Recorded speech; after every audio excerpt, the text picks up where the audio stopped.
Welcome everybody to 52 Living Ideas. We are going through Ascent of Man. We are on, I think, number 5. We are doing music of the spheres. It's about mathematics. So the way I see it, it is divided into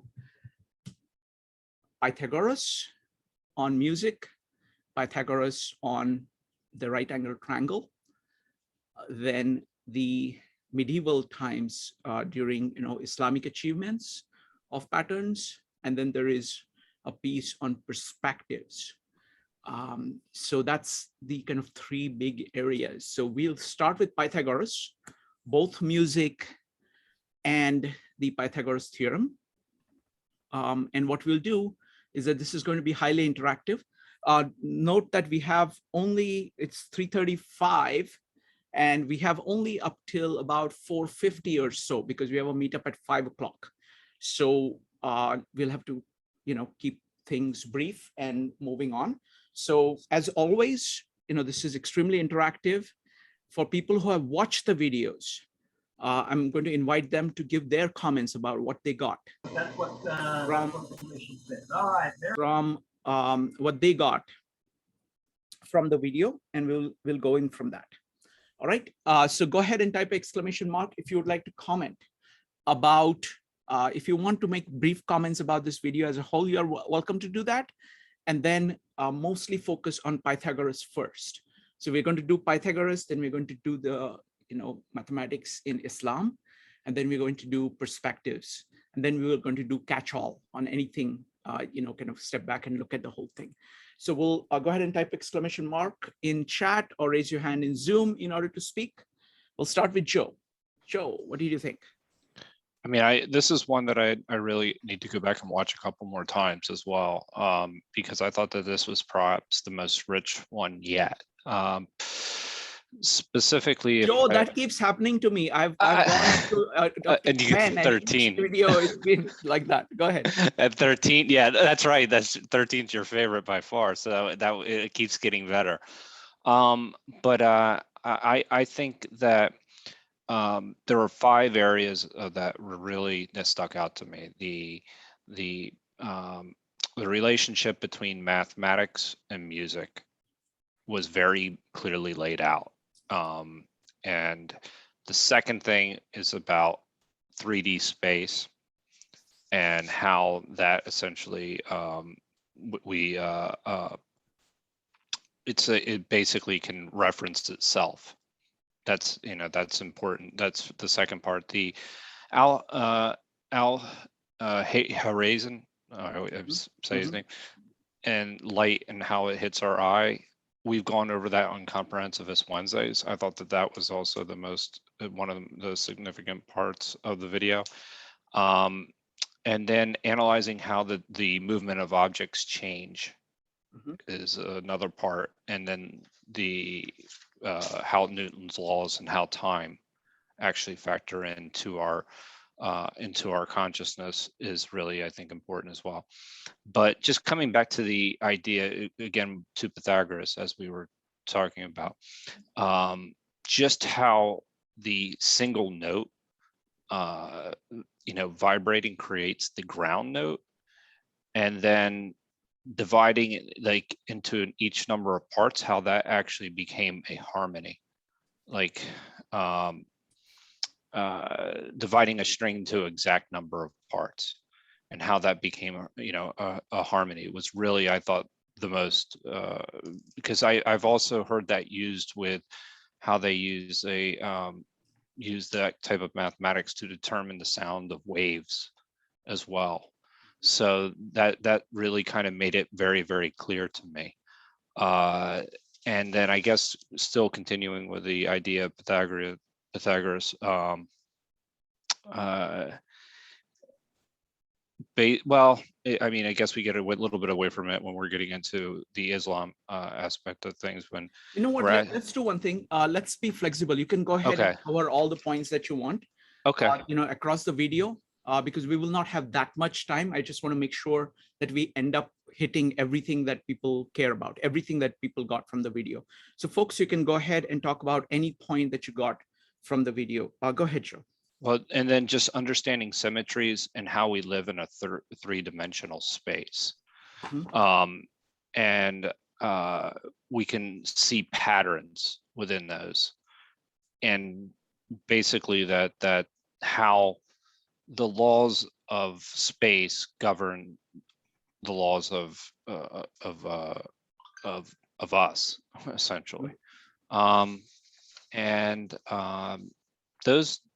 Those are my immediate takeaways. I'll get into, Sure. well, I can, I mean, really quickly, I could talk about Al hasn't Mhm. in a minute.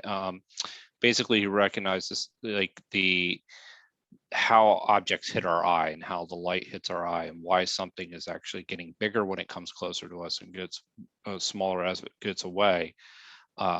Obviously, that was a critical discovery, and I really like how they discussed that in the video.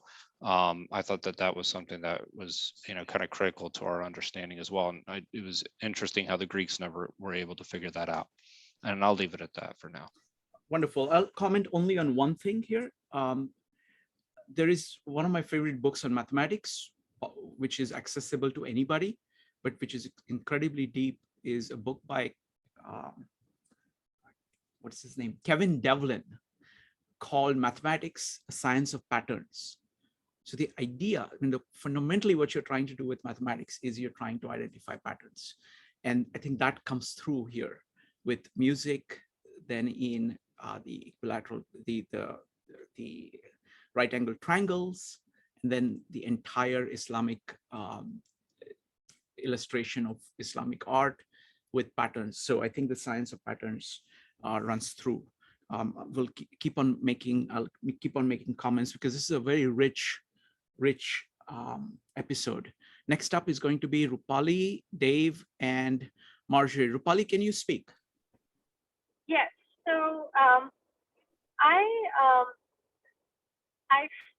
what my takeaways from this is that when Pythagoras or the Islamic mathematicians or even people from India thought about math, then it was more a philosophical pursuit than a separate subject pursuit. And in our attempt to get specialized in one area, we classified different subject areas. And I almost wonder if we've lost that holistic approach to how we view patterns and patterns in science, math, music, what things are in nature, and how the laws of nature are the laws that we follow. But maybe we remove them so much from the concrete that they no longer seem as connected. And so in the video, Jacob Bronowski does a fantastic job of just through geometry and play show the mathematical proof for the mathematical concept. The other thing that I liked about the part on Pythagoras was that he was the first one to prove it, because the Babylonians, Egyptians, Indians, they all had these numbers and they all had the concept, but the proof was very unique to Pythagoras. And something that I feel as an educator, I'm often asked this question, this concept was there before Pythagoras, so why do we call it the Pythagorean theorem? And this kind of helped me understand it. Also, just art and the Islamic patterns based on math. It also reminds me of Escher's patterns that, the Islamic art patterns reminded me of those. So those are my takeaways, and I'm looking forward to the conversation. Wonderful. Thank you, Rupali. So I would say a couple of things. This point about philosophical versus practical, I think that comes up. When he talks about birth of Christ, he's saying time was born. So looking at these things as static versus dynamic is a major theme. Looking at it just from kind of contemplation to how do you actually use it to make your life better. So that there is a switch that happens. So I think that's a really big kind of static versus dynamic point that will come to. Next up is going to be Dave, followed by Marjorie. Dave. Yeah, thanks, Shrikant. A couple of things. One is the 3-4-5 triangle and it was interesting how he showed the proof using tiles, which I think he said was kind of the technology of the time, that physically showing how it all worked out rather than, chalk on the blackboard, that was not being done at that time. But also, to me, it's almost magical that the 3-4-5 triangle ends up with the right angle. And I think he said the Egyptians used that. So without higher mathematics, you could use just those numbers and create, it's a pleasing angle and could do construction work. And the other thing that really got me, I think he said the book of Euclid on mathematics. If I forget exactly how I phrased it, but I think he said the second most published book next to the Bible. I may have misunderstood that, or may have been most translated. But the fact that people were just hungry for mathematical knowledge, and so it spread throughout. And that it was interesting that he said that his professor, when he was going through school, or a teacher, used the same numbers of the proof that Euclid did in his book. That was really amazing way to tie the past to the present. Like I said, I'm really enjoying this series, and this was a fascinating hour. Thank you. Wonderful. Thank you, Dave. So I also really thought that the demonstration that he had of Pythagoras theorem was just brilliant, and it applies for all right angle triangles regardless of their proportion. It just so happened that Egyptians figured out that 3-4-5 is the proportion for that particular right angle triangle and used it again and again. But that proof of simply putting these tiles together and moving them to show you the proof. And then especially I like the part about him taking a branch and putting there so you can actually see what the triangle on the larger and the smaller look like. So I thought that was great. The second thing is that Euclid had a profound influence after Euclid. He was used as a model for thinking. It was a crucial part of education for hundreds of years. Reading of Euclid, even when somebody like Newton writes Principia, he's modeling it on Euclid, the idea of saying what are your axioms, what are the propositions, what supports the propositions, idea of proof. In the ancient times, my favorite mathematician is Archimedes. And at some point, I want to do a meetup on the method by Archimedes, which is a short letter that he wrote to a friend saying that I use the Euclidean method to actually show to others what I've already discovered, but this is the method that I use to discover things. And essentially, it is a way of doing integration in a geometric way. So it is integration done geometrically. It's called integration by parts. So I'm hoping to do a full meetup on that. So thank you very much, Dave. Next up is Marjorie. If anybody else wants to talk about what they got from this video, please go ahead and type exclamation mark or raise your hand in Zoom. Marjorie. Okay, thank you. So just a couple of general comments first. And the fact that Bronowski had such a brilliant and original viewpoints to this whole series, and the fact that he actually wrote the whole series just kind of blows my mind. Also, I grew up during the time when there was no personal computers. So to see the computer that he used in the video, I thought was just so amusing. I mean, that was our idea of a computer when they first were, being used, was this huge box-like thing that looked like something, from the a science fiction movie. But, and that must have been actually a pretty progressive one because it wasn't that big. I think the first ones took up an entire room, but that's just an aside. To me, as a former high school counselor, I had always seen the relationship between music and math with students. It seemed like those who were particularly good at music and took higher level music courses also seemed to be good. It was just a, anecdotal observation I had made, seemed to be also particularly good in math.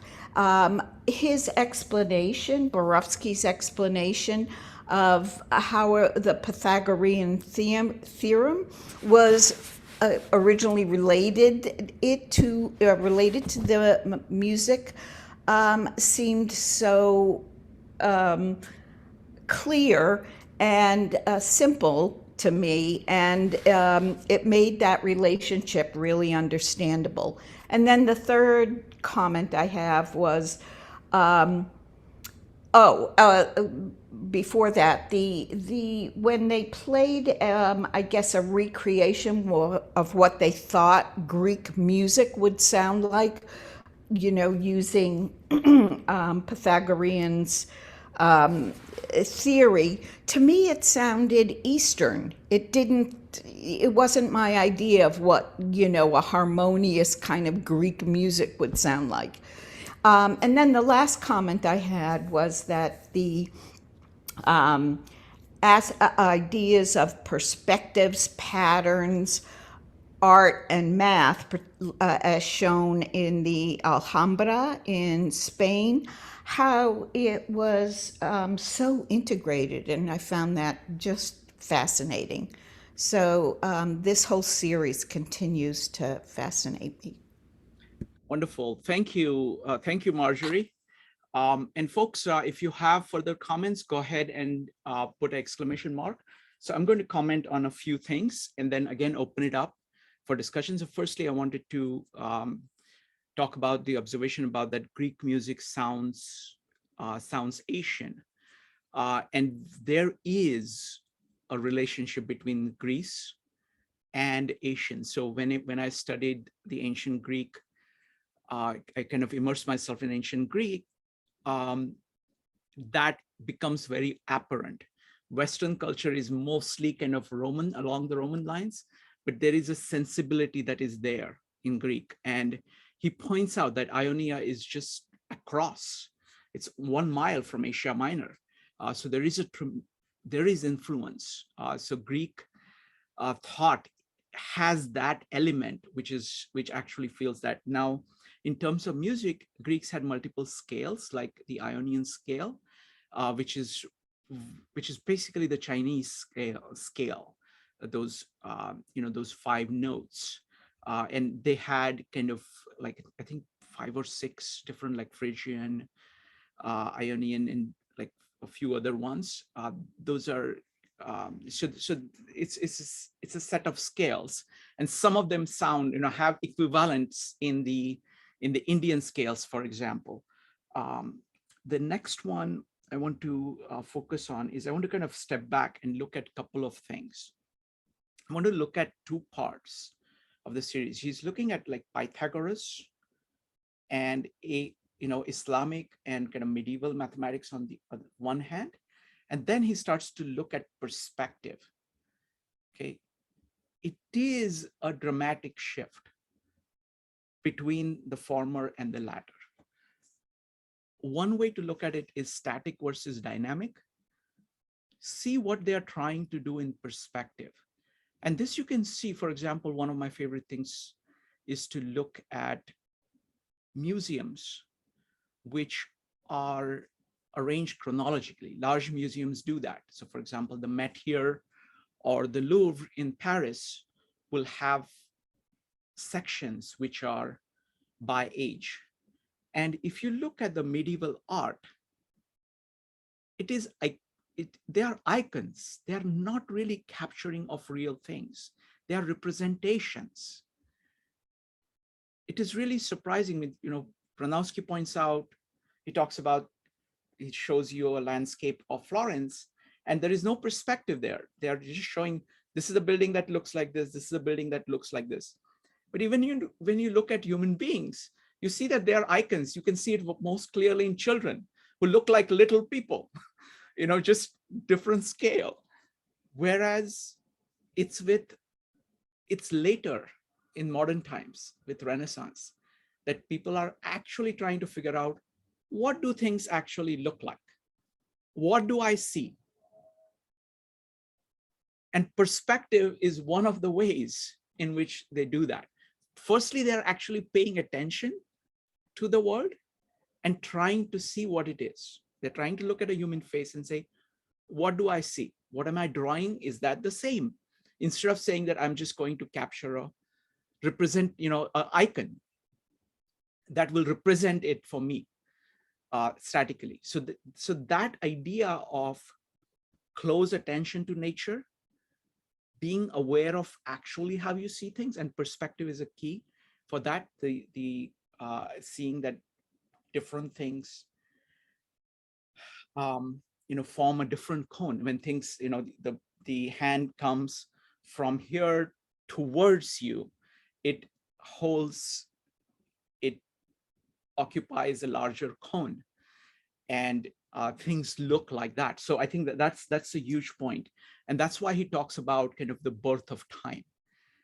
Modern mathematics, which is taken to a completely new level by people like, by two people really, Newton and Leibniz, of calculus. That is a giant leap forward. Before that, it was kind of the unending battle between Parmenides, who said there is no change at all, and Heraclitus said there is only change. Whereas only with people like Newton, we are able to grapple with change in a mathematical way and saying what exactly is going on. So I think that's one large theme, the static versus dynamic perspectives. So these are the 2 points I want to put on the table now, and I invite comments from anybody. Joe.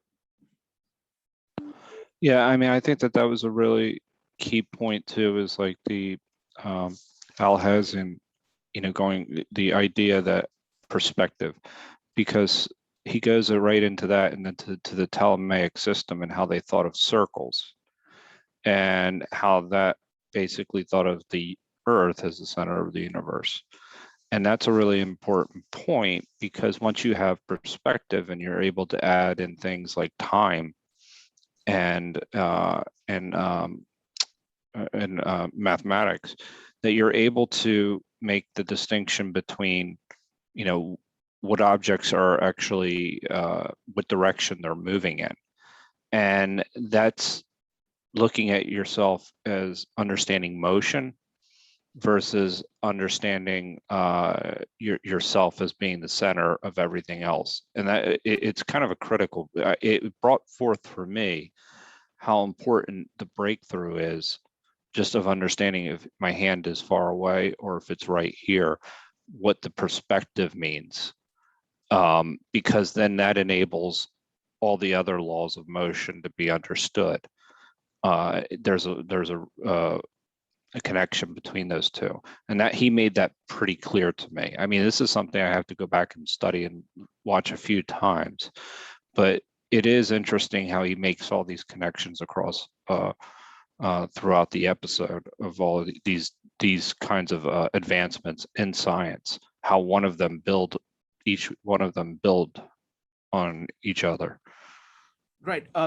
Excellent. The other kind of related point is that when you look at just the way of thinking before, it is like you hold certain things to be perfect.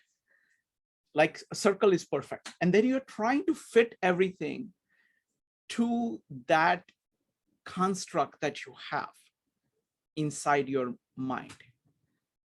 That's a very different epistemology than saying, let me see what the world is, and I will abstract from that. So kind of it's starting out from like these Platonic forms and saying that these are perfect, therefore I will make everything in that image. You can see that even staticness, in the Islamic culture, you certainly see that aspect. The other thing, a separate point I wanted to make is about the role of Islamic culture. It was critical. It was where the ideas from the Greeks were preserved and studied and retransmitted. It was a place where ideas from the East, from India, came, they were preserved and they were retransmitted.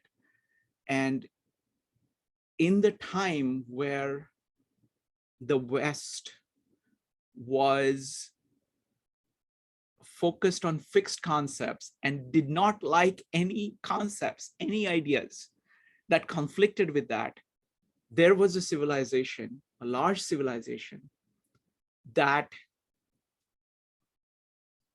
revered knowledge enough to preserve it. It did not move too far, but it was critical to civilization. Mike. A common thread to your of what you said, the difference is dynamic versus static. A common thread in Newton is the XDT. Calculus says that an object in space is by definition dynamic. And the next major thing was Einstein, using Riemann mathematics, said that space is not rectilinear and is also dynamic. Just empty space is dynamic, and that led to a whole lot of things. Empty space has properties too, and evolves into something. Beautiful. Go ahead. I don't think I have more to say on that because Okay. that's Sure. a major. There's a book by Krauss, papers by Krauss. It's a universe from nothing, and nothing is empty space. So there is no empty space. Yeah, thank you, Mike. That's a big point. That's a huge point.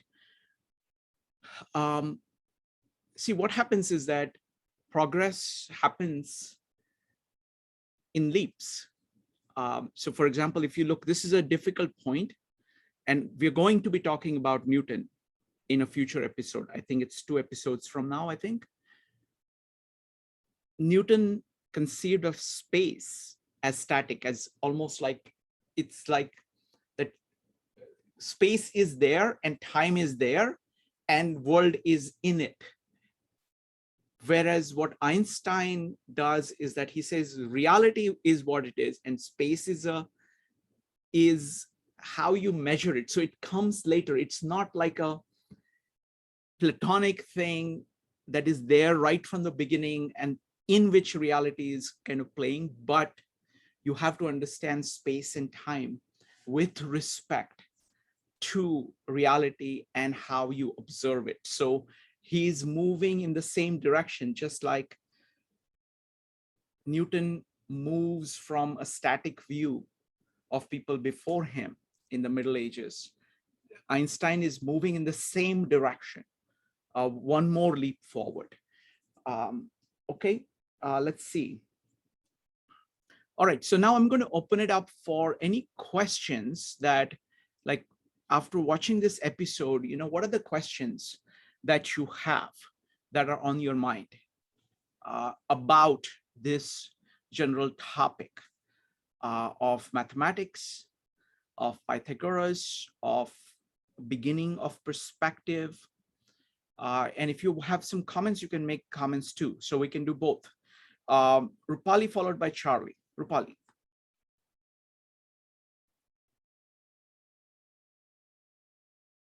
Rupali, you need to unmute. Yeah. Yeah. Sorry about that. I was trying to get to that.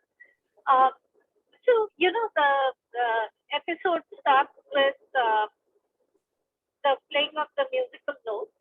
And Bronowski talks about how if the notes are, if the load is not at the point on the string, or whether it's a half note or a third or a quarter, then the sound is not in tune or is in this part. And I was wondering, you know, what is it about the human ear that makes us feel that something is in tune and something is not in tune? So I don't know if this question is for this forum or not, but I was, you know, because there are, again, if you look at the Eastern melodies and the Western, they're different, but they're both good for the human ear. And so, any thoughts on that, or if it's not a valid question, then that's okay. Sure. We'll come to the question. It's a great question. You know, what is it about the musical notes that makes it sound pleasant to the ear? Certain kinds of proportions sound pleasant to the ear. We'll come to that. Charlie. Yeah, my question is, I tried to look this up and I wasn't able to find any references on it, but this static idea, as I understand it, is related to foundationalism. In other words, it's a way to ground your arguments so that you can start off someplace where there is no room for argument about the statement, okay, that these are axioms and they're obvious, and how can you possibly argue against it? And with the Pythagoreans, they had this idea of commensurability, so that basically any two numbers could be compared because they were fractions, and so that. But then that brings up the question: to keep things foundational, you have to have something at the bottom, okay? And that's where Democritus comes in with his ideas of atoms. And I don't know if Pythagoras grounded his ideas of commensurability with the idea of Democritus and atoms, but it seems like, you know, that there would have to be something like that because they didn't have axioms of arithmetic like we do nowadays, and so anyway, that was something that I'm curious about. Excellent, Charlie. I think you know, I don't know that I have a good answer to that, but we'll put that as a second question. Does anybody else want to raise any questions?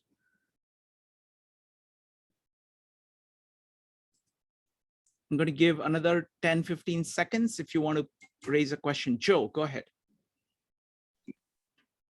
You know, what is this? And it kind of is, I guess it kind of relates to Charlie's question, is that, you know, what is the significance of moving from static epistemological way of looking at the world versus a dynamic? Static versus dynamic. Wonderful. All right. Okay, so let's take the easy one, which is the music one. I mean, it so happens. I mean, it's I don't know. I'll say what I know about this. I have a friend who is a great musician. He's a composer, and we spend a lot of time discussing this particular question of actually mapping out all the notes, what the proportions are, and how they sound. For example, if you take a note and if you hit a note exactly twice the note or half the note, that just blends in. It's like the tonic note and one octave higher, it just blends in. You like emotionally, you feel it's almost the same note, though it's twice that much. If you go exactly halfway, between. So if you take up, the ratio is like 3/2, that note actually creates a very pleasant kind of feel. So essentially, when you look at all the notes and all the ratios of the notes, you find that notes that have simpler ratios, essentially, simpler ratios, sound good to the human ear. That is the experience, and that's what the scale is based on. But I'm happy to have other people talk about their take on the ratios and how they sound to the human ear. Joe, followed by Mike. Joe.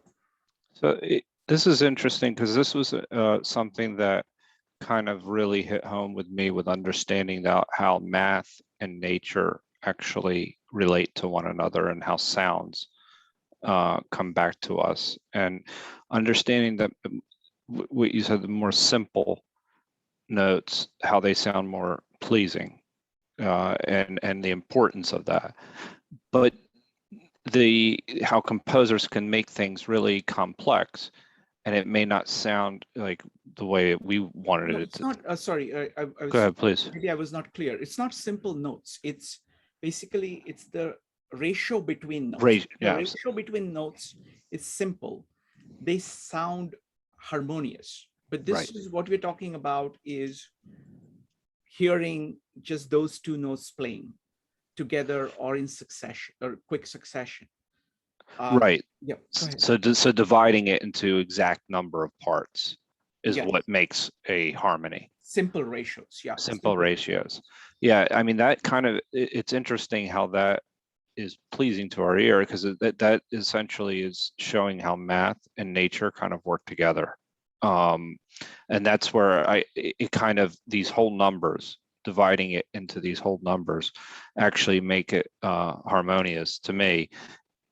It gave me a basis for understanding what music really is all about, in addition to understanding what Pythagoras also discovered in other areas as well, as far as obviously triangles. Thank you. Just to be clear, see, what happens is that human being is capable of a whole range of emotions, and there is a whole range of scales. So for example, Indian music has like 100+ scales, and each combination of each scale has a different kind of different emotional signature. So there could be like pure joy and calmness. There could be joy tinged with a little bit of anxiety. There could be like joy tinged with some expectation, and all of them can be done using this combination of notes. So you can use a scale, a whole set of notes with certain kinds of combinations to produce a whole range of human emotions. So for that, you need to both kind of know. So what I'm saying is that it is not just that there is the pure notes, simple ratios, but complex ratios will produce an emotion. It will produce an emotion of various kinds. So if the ratio is very complex, it will just sound dissonant. If it is slightly harder to get, it will sound it will sound like maybe a little pained, but still kind of consonant, something like that. So there is this whole range. The emotional reaction to the ratios is very complex, and it's on a scale of simplicity and complexity. So next up is going to be Mike, followed by Jonathan. Mike. As an amateur musician, I can tell you that, and as a physicist, even probably amateur in that too, you draw a sine wave, which and each note is a sine wave. And if the zero crossings and the troughs and the peaks are aligned, that has a certain harmony. In addition, the brain operates with a clock that's built into your body. And it's the same, that it's governed by your DNA and a few other things, some of which Sanjay talked about. And if you're resonant, if you're consistent with how the brain waves operate, and the peaks and the valleys line up, that will be considered as pleasant. If they don't, that'll be considered as discordant. Now, you pluck a string, or you run a bow across a string on a fine Stradivarius. It doesn't generate a pure middle C, for example.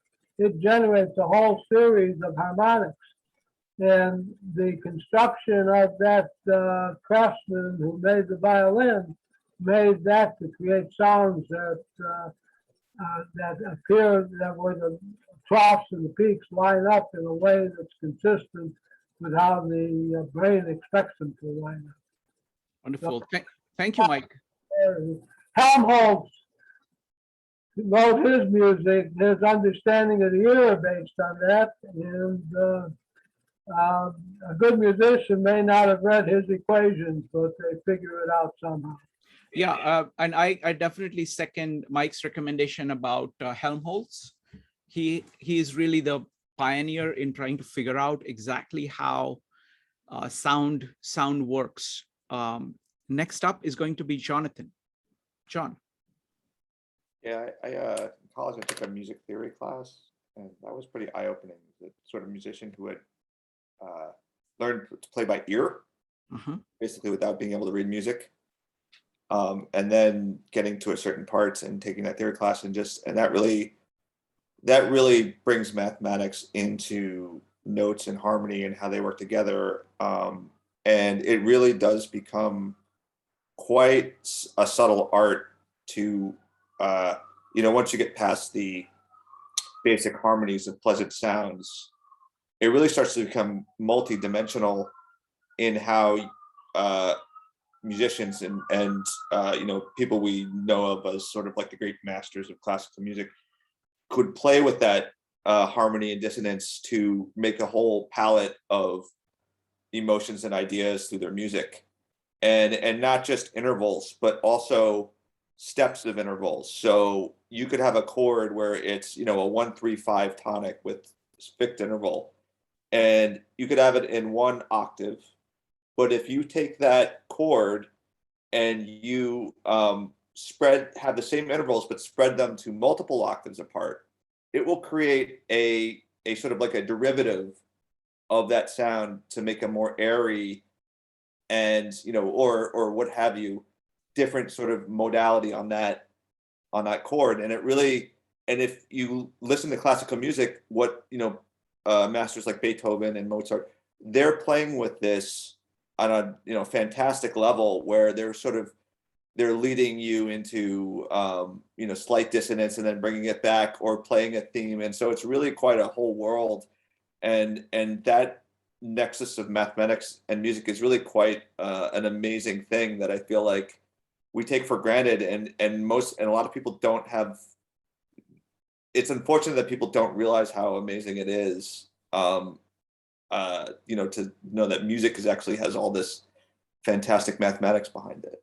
Yeah, no, that's excellent point. And I wanted to emphasize the point that you're making is that in the hands of people like Mozart or Beethoven, the complexity of what they put together and how many different relationships and the succession of relationships that they use to create many kinds of effects. So you can create a slight dissonance, you can create a pain feeling, and then immediately resolve it, or resolve it maybe 5 minutes later or 20 minutes later. So you're doing all this kind of massive, they use it as a canvas. So these ideas that we're talking about here are the base ideas about how the music is formed. And these people understand that, may not be at the mathematical level, maybe at the, it is at the they can hear it in the ear. But go ahead. I'll just add one thing. So Beethoven's Fifth Symphony, a perfect example of that. Dun, dun, dun, dun. The whole symphony plays on that one interval theme. the whole thing. And Yes. it's very simple. And it's quite amazing. So yeah. Yes, and he does it at different, like da da da da. It's Yeah. like a statement, I will do that. It's like, and the first is kind of, trying, first symphony as a whole, like first movement as a whole is trying to say, okay, I'm going to do this. I'm going to, and then you have all the difficulties that you will run into in the second movement. And then third movement is trying to climb out of it. And then fourth movement is this triumphant thing. But all of that, this entire different fields across multiple minutes is being constructed. So thank you very much. Next up is Charlie, followed by Rupali. Charlie. Yeah, I just wanted to mention something. I was studying electronics when I was a ham operator from age of 13 to when I graduated from high school. And one of the things that was interesting was looking at what are called Lissajous figures. I'm not sure if the pronunciation, but basically, if you put two frequencies on the on one on the x-axis and one on the y-axis, you get these if they're in completely the same, if they're the same frequency, you get a circle. Okay, but if they're 2 to 1, then you get like a that figure 8, and but the thing is if they're not whole number ratios, then you'll just get a whole smear. You'll just fill up the whole screen with a big smear, and I think that evolutionarily speaking, that the human ear is tuned to natural sounds, so that and especially the human voice, which is a vibrating string, and or membrane, I guess, really. But so that if you try to expose a baby to dissonant sounds, they don't like it. They'll start crying, and so it's something that's just built into the way we've been able to make our way through the world. But it's these whole number ratios. You get really beautiful figures with Lissajous on an oscilloscope, and this kind of brings up something that I'm really interested in, and that's the relationship between truth and beauty. I kind of agree with Keats. Truth is beauty and beauty is truth, and that's all you need to know. I tend to agree with him. I think he's got something there. But anyway, that's a great point, Charlie. And I think Bronowski in this episode and future episodes keeps pointing that out, that it's kind of looking at regularities in nature, and we have evolved. We are part of nature, and we have evolved with that. And in order to deal with nature, we have a way, our senses are tuned for two natural patterns. And what mathematics is a science of measurement. It is a science of patterns. All you're doing is that you're trying to capture patterns in nature, and you're trying to see patterns of patterns at various levels. And then you're trying to use those patterns to do things which are effective. So thank you. Could I just, let's just continue with that idea. We were talking before about static and dynamic. And in modern times, we have something that's called a Markov process. And a Markov process was also called a stationary process. And basically what it's saying is that you only need to know what's happening at a particular point in time. Once you have the data on a particular point in time, then you can generate everything that comes after it. Okay, and so that's kind of that static idea, the idea that underlying phenomenon is this static generating process that doesn't change. It stays the same. But a lot of people now are moving away from that idea and looking into what are called non-stationary processes, where you have these regularities and these patterns, but they arise and they go away. Okay, and so there isn't a fixed generating process, but the distribution changes over time. and it feeds on itself, so that you get you have a phenomenon where this is kind of like in evolution, that the modern view of evolution is to think in terms of being able to adapt to a changing environment. And so you need to be able to see what are the patterns that are going on, because new life is coming up all the time and old life is dying. And so if you kind of have a fixed way of dealing with life, you're not going to be able to survive as well as if you were more adaptive. And so I thought I would want to mention that because of the, this static versus dynamic perspective. Thank you, Charlie. A great point. I just want to add one last thing here on this point. It's beautiful to see patterns in nature, biological nature, especially plants or like horns of various creatures. The interesting thing there is that they are, on one hand, you can see that, oh, they're beautiful. Okay. The second hand, you can see that they actually came to be through a natural process. It's the ways in which the cells multiply and fill up the space. That is why they are the way they are. So there is truth in the pattern and there is beauty in the pattern. And there is a guy called Darcy Thompson. He has written a book called Growth and Form, which is fantastic. It is one of the earlier like an encyclopedia of patterns in nature. One of my favorite books. I got a copy a long time ago. Excellent, excellent. Me too. Because you can see that, you can see nature, mathematics, patterns, beauty, all kind of come together. Next up is going to be Rupali, Marjorie, and Dave. Rupali. So I'll piggyback on what Charlie was saying, and I was thinking about, how our brains are tuned to looking for patterns. And I wonder almost whether, the ability to listen to sound, the patterns in sound is because of our evolutionary background. So that was something I wanted to mention. And also, Charlie mentioned about, how children start crying if the sound is not in tune. Similarly, when babies are in the womb, they will respond to music, and especially rhythms of the drum. And that's another very beautiful thing to kind of think about. Wonderful. Thank you. Thank you, Rupali. Also, it's not just pleasantness. Like a child's cry will make people pay attention, primates pay attention. So that it is also designed, there is that too. Next up is Marjorie, Dave, and John. Marjorie.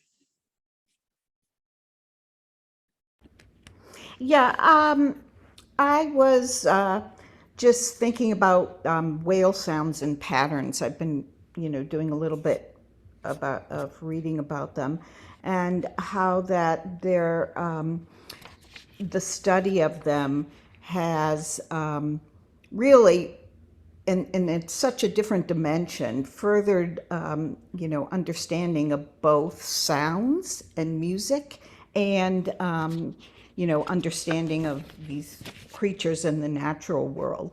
So that was just one comment I wanted to make. But I was also interested in, I wished that Bronowski had spoken a little bit more about his comment that Islam seemed to, the advancement of math and science Islam seemed to limited itself because of its prohibition of representing the body in art, and particularly anatomical art or examination of anatomy. And I was wondering if anyone had any interest or curiosity about that.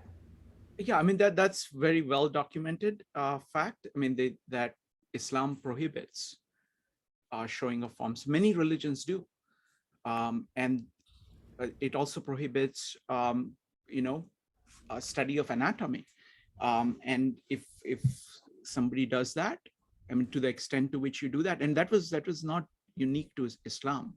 That Mhm. is true of many other religions, and that certainly has. If you cannot study something, you're not going to know much about it. So it's certainly a major major block to developing understanding of the human form.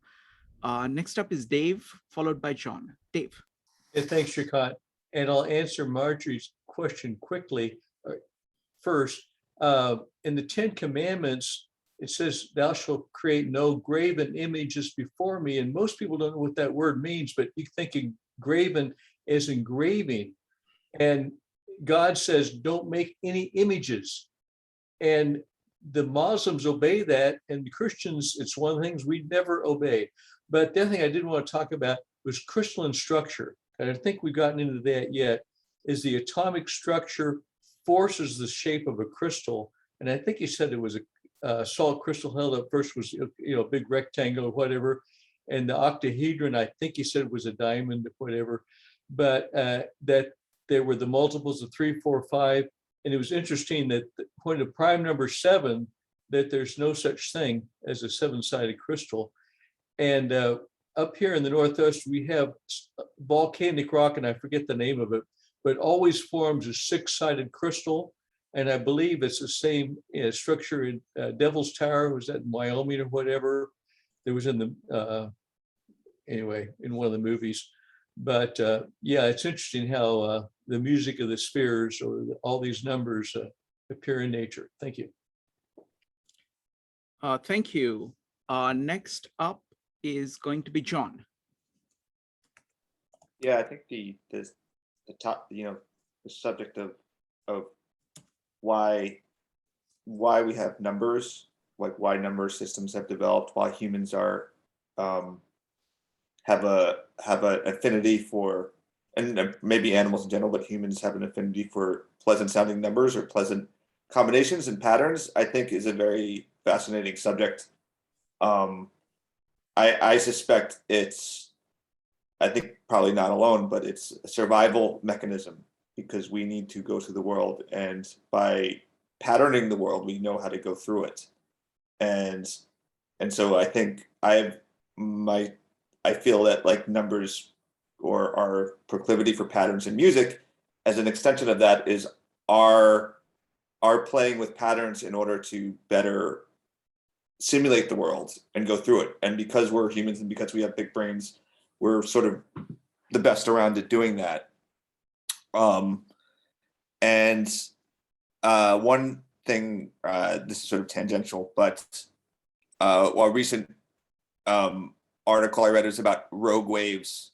They sort of have this thing about rogue waves in the ocean, right? So oceans, once in a while, there'll just be a huge wave that comes along and will sink a ship, like a tanker ship or something. And they didn't, for the longest time, they didn't really know. They thought they were sort of just like urban legends, or not urban, but like sea legends or something.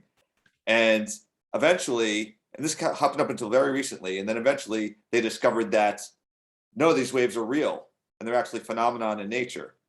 And they all go back to, now they're trying to predict why they happen. And of course, they suspect that the sort of harmonics of the waves will combine in certain conditions, just as a happenstance of all these waves out in the ocean. And sometimes they'll pile up, and then you'll get a wave that's like 3 or 4 times what's expected. And so I feel like the reason human beings have mathematics is because of the applicability of these patterns and the dynamics of how these patterns interact that apply to so many things, that it sort of, we evolve to help us be more, to help us live better. And that's why you see it again. So it's almost like the numbers arose from the way the world works rather than the other way around. Wonderful. I couldn't agree more. I mean, it's like there are a couple of approaches. When this, I want to kind of now talk about Charlie's question a little bit. I don't know that I can answer it well. So one part of it is that mathematics is about the word. It is about capturing patterns in the word. It does that. Proof is a very critical concept in mathematics. Starting points for proof are important. And the way in which you come to the starting points, most people do not think about. And that's a very, very crucial point. I want to step back. I want to say that there was mathematics in places like Egypt, where it was focused on measurement of land. They needed to measure land because every once in a while, not every once in a while, but every year, Nile would flood and all the fields would be gone. So you had to figure out where is your field, and you needed something to measure it, but it was all kind of practical base.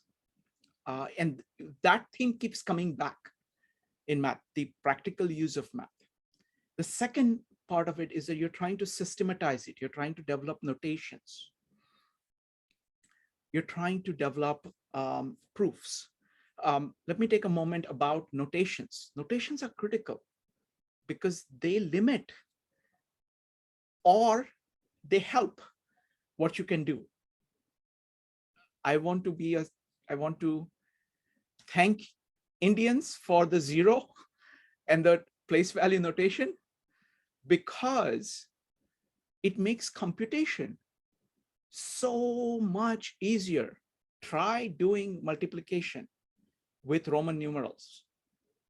It's very, very hard, a drawn out process.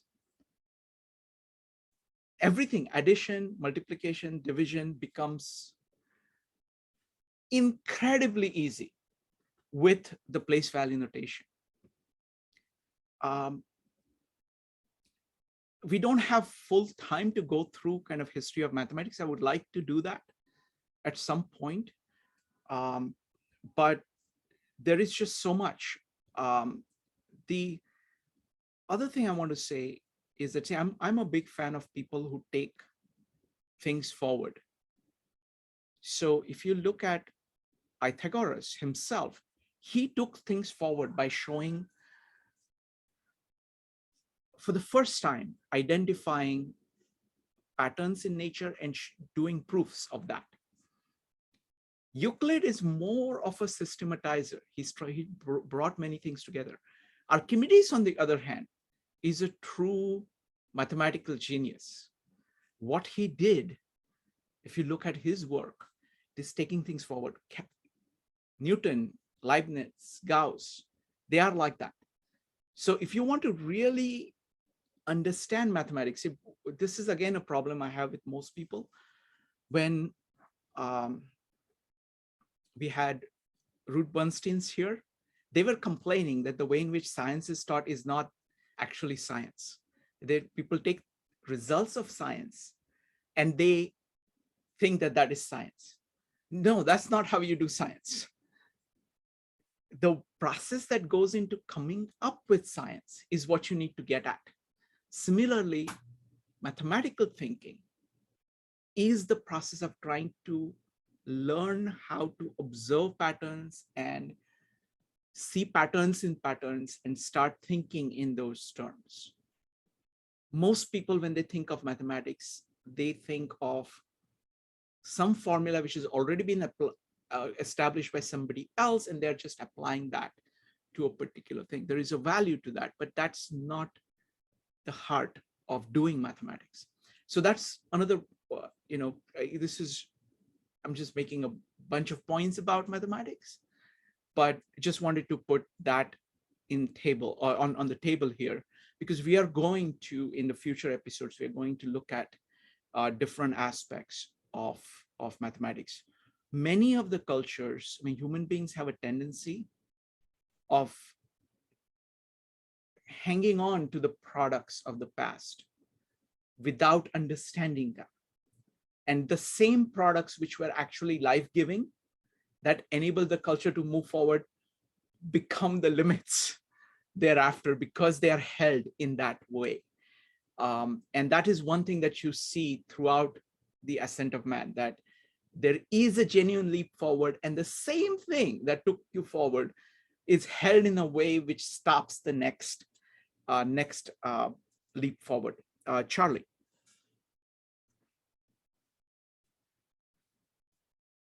When you were talking about place numeration, one of the things that astounded me, okay, when I found out about it, was going back 5,000 years, a long time, okay, they had what were called counting boxes. And these counting boxes, they would have stones in them, okay, and so you had ones, fives, tens, and let's see, 20s and 50s. But anyway, so there was kind of this implied concept of putting things in boxes and ordering them as they're increasing values. But the thing is a box for nothing. To write a number when there's nothing there, because the ancients basically they conflated the concept of counting and number. That if you can't count, then there's no number. You have to be able to count. If you can't count, then there's no point in even talking about a number. So it was. But my in Hinduism, their god is Brahman, and he's non-dual. He is without form or he's undivided. He's non-dual, and so that concept of nothing being something was part of their culture. And so for them, it wasn't such a major leap to have that nothing could have a place. Beautiful observation. Absolutely true. And I mean, what it shows is that the Ascent of Man is full of things like this, because we have a certain base for doing something and we do not notice the other thing. Another culture, this is another advantage of being in touch with other cultures, because for some people, for some ideology, some way of looking at life, from some perspective, they can see something easier. And if you grasp it, and again, it was very interesting to me, Bronowski pointed out that the Arabs got the notation from India and they used it they didn't do much with it. They just preserved it, they kept it. West knew about it for hundreds of years before it took off. So it's, it's a really interesting story. All right, so we don't have much time. So any final thoughts? Firstly, I want to tell you that we're doing a special next Friday. A friend of mine, Zach, has podcasts. He's doing podcast where he takes text and does very deep dive into text. So he wanted me to do the podcast. So I said, I'm looking at Bronowski. So we've decided to do a podcast on the longest childhood, which is the final episode 13, which is the best episode, my favorite episode, which is the most philosophical episode, which brings everything together. So we're going to do that.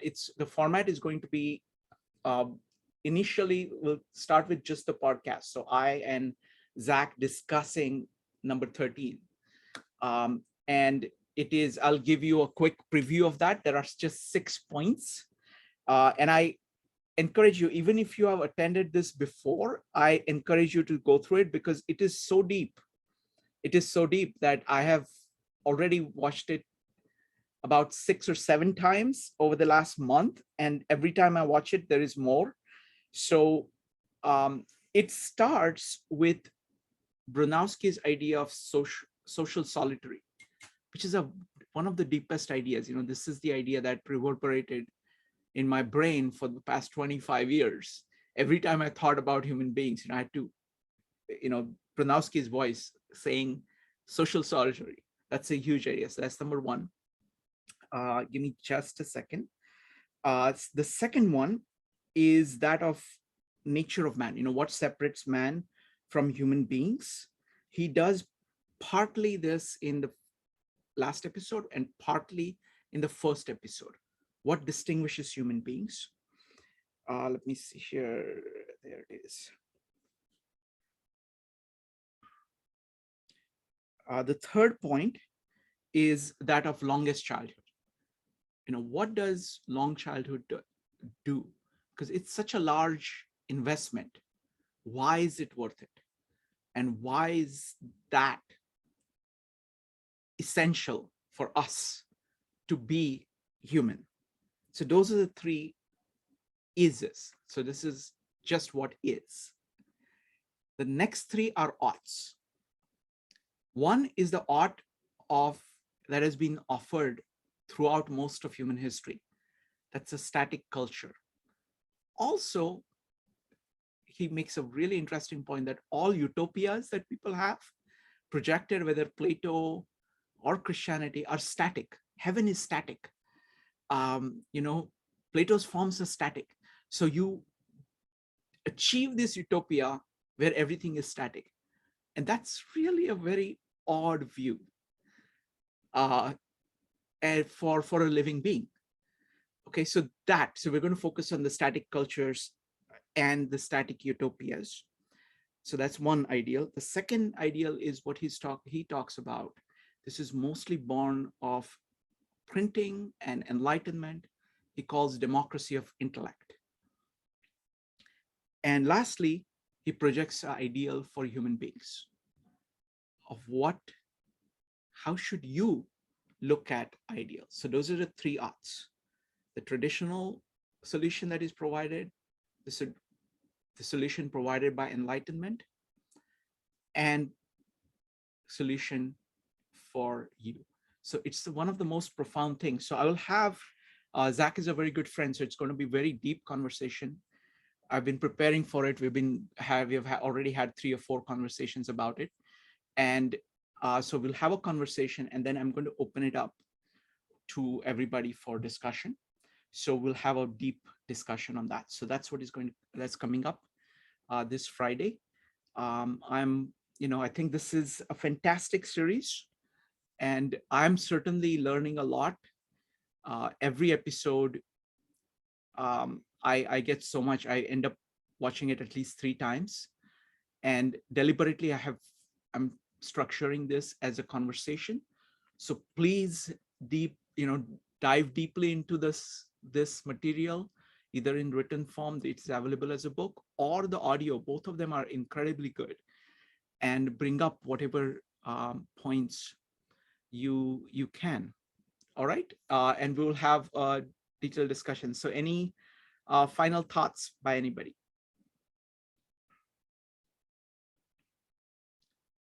All right, so thank you very much. I want to tell you that in 13 minutes, one of my favorite guests, Yasuhiko Kimura, is going to be here. He became a Zen Buddhist monk at the age of 16, spent 3 years in India studying Indian philosophy. He's dived deeply into Western philosophy, Heidegger, Spinoza, Locke, everybody. He has translated Tao Te Ching. So he's familiar with Chinese, Indian, and Western philosophy deeper than most people, anybody I've seen. And we're going to be talking about the concept of wisdom in 21st century. His basic point is that our technology is growing tremendously. But in order to use it, we need wisdom. He says you need wisdom more than Lao Tzu. You need to be more wise than Lao Tzu, more wise than Socrates, not less. That's the only way we are going to be able to make most of it. Because if we don't, then the technology has the ability to harm us as well.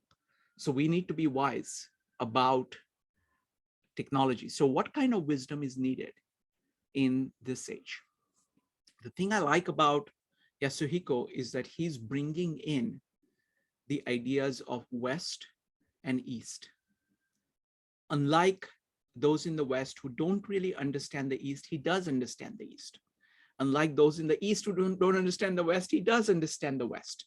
And he appreciates both of them. And he has explicit ideas about how you can combine them together. So for example, West is superb at transformation of the world. Science, mathematics, what West has done with it, technology, transformation of world is way out there. The East has focused deeply on the consciousness. So the depth, I'm familiar with India. So the Indian focus on consciousness is very long-standing, thousands of years. There is wisdom in China of the nature of life and how the rhythms of life are what they are, and you have to understand, respect them, and use them. And bringing all of these things together is going to be is really challenging. So really looking forward to that. So that's going to start in just a few minutes. Yasuhiko should be here in a minute. So I'm going to stop this recording and start a new one.